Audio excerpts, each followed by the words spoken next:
Sa paglalakbay namin dito sa Binalonan, nalaman ko na isa sa mga pangkabuhayan ng mga Binalonian ay ang iba't ibang produktong gawa sa kahoy.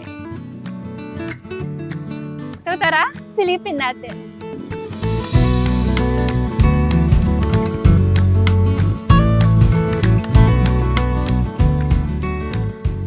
So ano po yung itong mga to, tinitinda niyo po dito? Ang dami ko po kasi nakita na iba't ibang produkto gawa sa kahoy.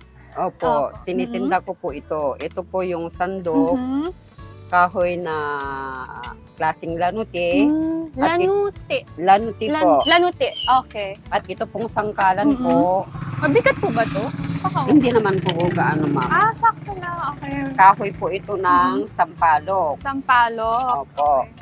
At itong almeres Oh, na almeres. binibinta ko po, sampalok din po siya. So ito yung almeres na tawag, mortar and pestle. Ngayon ko lang nalaman yung Tagalog niya.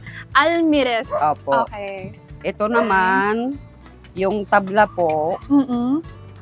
para sa paglaban ng damit. Opo. Ito, mommy, ano po ito? Anong kahoy nito? Sampalok din, ma'am. Sampalok din. Opo. Okay.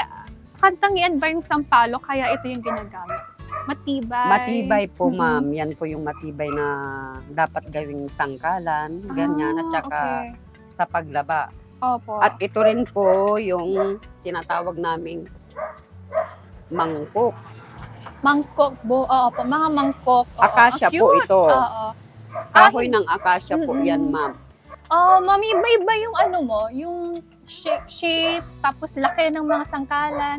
So, Opo. magkano po yung presyo niyan since magkakaiba-iba?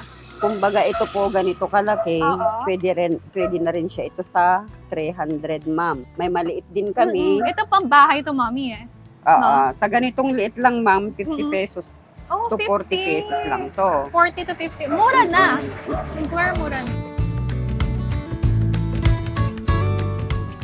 So, mami, mga magkano kaya per day yung kinikita niyo po dito? Meron din po yung mga 2,000, gano'n. Pag maganda po yung benta, nasa Opo, 2,000.